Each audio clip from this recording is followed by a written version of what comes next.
Manifestation de l'opposition, meeting du Front commun pour le Congo, le point de l'actualité politique en RD Congo dans un instant.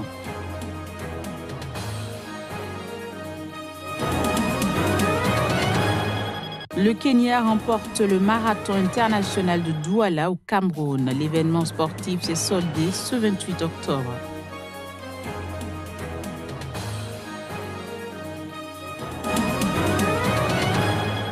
Puis, adoption du projet de budget 2019 de la sécurité sociale en France, 335 députés ont voté en sa faveur.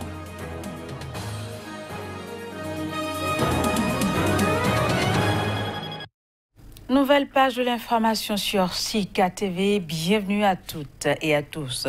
On démarre cette édition par une note de la République démocratique du Congo où l'opposition a manifesté vendredi dernier dans le calme pour demander des élections sans machine à voter. Le samedi 27 octobre, ce fut au tour du Front commun pour le Congo FCC, plateforme de la majorité présidentielle, de tenir un meeting à Kinshasa au stade du 20 mai. Ce meeting avait pour but de présenter officiellement au Congolais Emmanuel Ramazani Shadari, le candidat dauphin du président Joseph Kabila à la présidentielle de décembre. Reportage. Ces milliers de personnes, membres de certains partis politiques de l'opposition, exigent le retrait de la machine à voter du processus électoral, raison de leur marche qui avait pour itinéraire de la place de l'échangeur de l'Amitié à l'esplanade du boulevard Triomphal en passant par le boulevard Sendou à Kinshasa. De là, quelques leaders de l'opposition sont allés déposer un mémorandum à la CENI. Retrait de la machine à voter, retrait du fichier électoral de tout Congolais enrôlé irrégulièrement, pas question pour autant d'accepter un nouveau report du scrutin. Les organisateurs satisfaits de la réussite de la manifestation. Oui, nous sommes très satisfaits. La population s'est mobilisée à travers le pays, en particulier à Kinshasa, pour exiger le retrait de la machine à voter. La police nationale congolaise, quant à elle, n'a pas manqué de mots pour féliciter ces éléments. Pour elle, la police a fait preuve d'une grande maturité. Cela justifierait la liberté qui existerait dans le pays. Nous félicitons les policiers qui sont très bien comportés. Ils étaient très professionnels. Le lendemain, soit samedi, ce sont les partisans du Front commun pour le Congo FCC qui ont assisté à un meeting au stade Tata Raphaël. Dans un stade bien rempli, le FCC a présenté officiellement Emmanuel Ramazani Shadari, dauphin de Joseph Kabila Kabange. Très discret depuis sa désignation, il s'est adressé à la foule en affirmant son attachement à sa famille politique. Cette plateforme de l'opposition a aussi réaffirmé sa détermination à participer aux prochaines élections présidentielles et législatives prévues le 23 décembre 2018. Rien à dire. Nous sommes venus célébrer la démocratie sous le leadership exemplaire d'un grand Africain, le président Joseph Kabila Kabange. À moins d'un mois du go de la campagne, le processus électoral gagnerait-il en crédibilité ?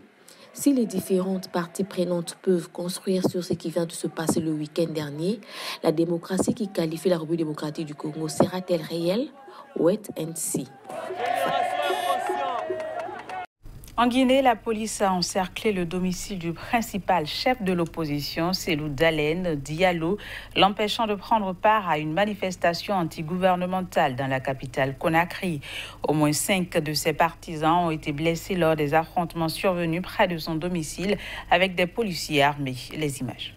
Un jeune manifestant a été tué mardi à Conakry lors des heurts avec les forces de l'ordre après une marche avortée de l'opposition qui vise à protester contre la violation, selon elle, par le pouvoir d'un accord conclu en août sur l'installation des élus locaux après le scrutin contesté du 4 février. Pour empêcher le chef de l'opposition, Cellou Dalein Diallo, de prendre part à la marche, la police a encerclé son domicile. Si vous continuez d'exécuter les ordres d'Alpha Condé, vous allez être en conflit avec la République, en conflit avec le peuple de Guinée. Parce qu'il n'a pas pitié de ce peuple. Il ne veut pas respecter la loi, il ne veut pas respecter la Constitution. Et malheureusement, vous pensez que être républicain, c'est exécuter les ordres illégaux qu'il vous donne. Nous avons besoin d'un gouvernement qui respecte la Constitution et les lois. Celui d'Alpha Condé, c'est la négation de la loi et de la Constitution de la République. Arrêtez d'obéir à M. Alpha Condé.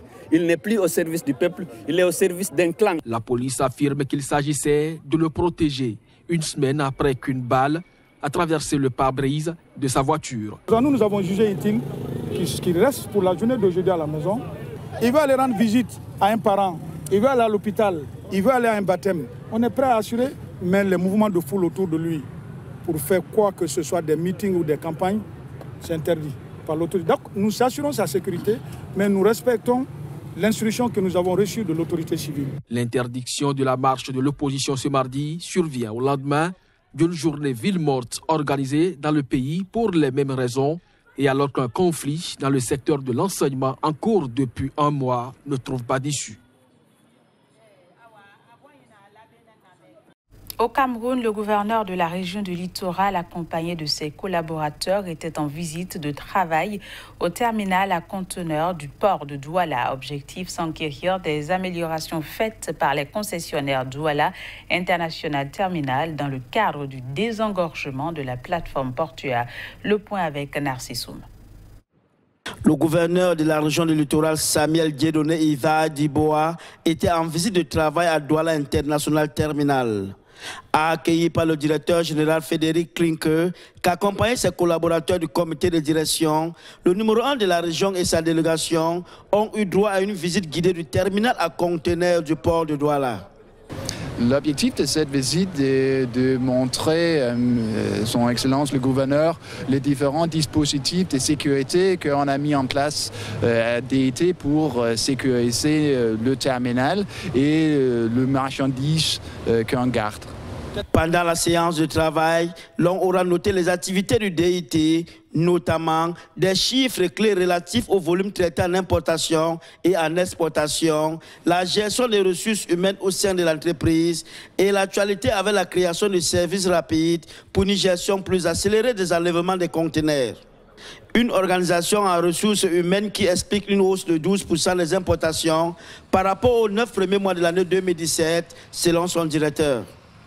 D'abord, les aspects de sûreté et sécurité, c'est primordial pour pouvoir performer correctement à DIT. La sécurité de nos collaborateurs, de tous les camions externes qui viennent chercher des conteneurs chez DIT, c'est notre préoccupation principale. Douala International Terminal apporte également un appui considérable à tous les grands chantiers gouvernementaux, notamment ceux de la construction des stades de la Coupe d'Afrique des Nations que le Cameroun s'apprête à accueillir au mois de juillet 2019. Le gouverneur de la région du Littoral vient donc de visiter un acteur de poids de l'économie camerounaise et de la sous-région. Les Kenyans Philippe Lagat et Caroline Kimosop sont respectivement en tête des podiums hommes et dames au terme de la 2e édition du Marathon international de Douala. L'événement sportif s'est soldé ce 28 octobre. Reportage Narcissoum. L'équipe kenyane vient de remporter pour la 2e fois consécutive la 2e édition du Marathon international de Douala qui s'est déroulé dans les artères de la cité économique du Cameroun. Dans le tableau masculin, c'est un triplé kenyan avec Lagat Philippe Tripo qui arrive en tête en 2h20 minutes 21 secondes. Chez les dames, c'est Caroline Kimosop avec un chrono de 2h45 minutes 53 secondes qui remporte l'épreuve devant la Camerounaise Motongo Missima, classée 3e. Je suis très émue parce que le CM a encore prouvé aujourd'hui qu'il est le seul maître dans ma vie. Cette place qui a voulu être, je sors 3e, on peut l'enlever pour donner à un autre. Et à la dernière, on me fait comprendre qu'il faut donner la place à une étrangère qui n'a pas mérité. C'est vraiment décevant. Comme d'habitude, les Kenyans ont brillé sur le Marathon international de Douala. L'événement aura tenu en haleine la capitale économique pendant 5 heures d'horloge. Les organisateurs se réjouissent de la façon dont l'épreuve s'est déroulée. Vous le remarquez, vous qui étiez là l'année passée, vous voyez que cette édition a connu un peu plus de volume, un peu plus de gaieté. C'est pour cela que je suis content. La fédération, partenaire technique de l'événement cette année, espère pour les prochaines éditions attirer un plus grand nombre d'athlètes étrangers. À noter, c'est plus de 3000 participants, dont près de 200 athlètes étrangers venus de 15 pays qui ont pris part à cette compétition qui s'est déclinée en 3 catégories. Le semi-marathon, la marche familiale et le marathon. Cette édition se poursuit en Afrique du Sud. Des feux de brousse ont fait plusieurs morts sur la célèbre Garden Route. Ils ont également détruit des milliers d'hectares de végétation. Reportage. Au moins 7 personnes, dont un bébé et une femme enceinte, ont été tuées par 2 feux de brousse dans une localité rurale située sur la célèbre Garden Route dans le sud de l'Afrique du Sud. C'est ce qu'ont annoncé ce lundi les services de secours. Nous avons perdu environ 16 000 hectares hier. Aujourd'hui, on a atteint les 48 000 hectares. Donc notre priorité est de protéger le public de nos pompiers sur le front.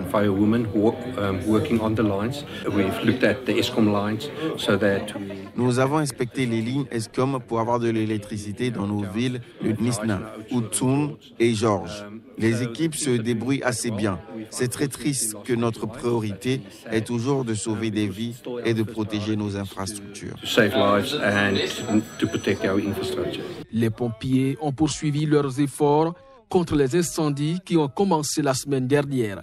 Quelques 16 600 hectares ont été brûlés et ont conduit à l'évacuation de 3 banlieues où habitaient 1500 personnes. En France, l'Assemblée nationale a adopté en première lecture le projet de budget 2019 de la sécurité sociale, deuxième du quinquennat d'Emmanuel Macron. 335 députés ont voté pour, 190 contre et 33 se sont abstenus. Voici les détails. Par 335 voix contre 190 et 33 abstentions, l'Assemblée nationale a adopté ce mardi en première lecture le projet de budget 2019 de la sécurité sociale.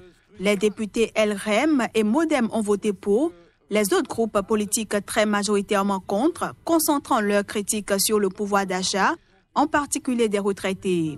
Le projet de budget de la sécurité sociale qui ira au Sénat devrait être définitivement adopté d'ici fin décembre. Thomas Mesnier, chef de file des marcheurs sur le test, a défendu un budget de transformation avec en toile de fond l'idée d'un travail qui paie mieux. Il a notamment mis en avant l'exonération des cotisations salariales sur les heures supplémentaires. Mais pour LR, Jean-Pierre Dour a déploré un test sans grande ambition, dénonçant une erreur politique majeure en construisant ce budget sur l'austérité envers les retraités. Pour la première fois depuis 18 ans, ce budget de la Sécu est positif, avec 700 millions d'euros d'excédents prévus en 2019. Puis les dirigeants européens et africains participent à la conférence Compact with Africa. Il s'agit d'une initiative allemande au G20 pour l'investissement en Afrique. La chancelière allemande Angela Merkel a reçu à Berlin les dirigeants africains et européens pour son initiative Compact with Africa. Une initiative qui vise à aider le continent à attirer des investissements privés en échange de réformes améliorant le climat des affaires telles que la lutte contre la corruption et le renforcement de l'état de droit. Ainsi donc, à cette occasion, la chancelière allemande a appelé ce mardi les entreprises internationales à davantage investir en Afrique plutôt que tout miser sur l'Asie, au moment où l'Allemagne cherche à réduire le flux de migrants de ce continent vers l'Europe. 12 pays africains participent à cette initiative créée lors de la présidence allemande du G20 l'an dernier, dont l'Afrique du Sud et le Rwanda, qui ont dépêché leur chef d'État dans la capitale allemande. La conférence est notamment parrainée par les géants industriels allemands Siemens et Volkswagen. Dans le cadre du programme Compact with Africa, le Ghana, la Tunisie et la Côte d'Ivoire ont déjà reçu 365 millions d'euros de soutien financier sous forme principalement de prêts bonifiés. Voilà, c'est la fin de cette édition. Merci de nous avoir suivis. À bientôt. Au revoir.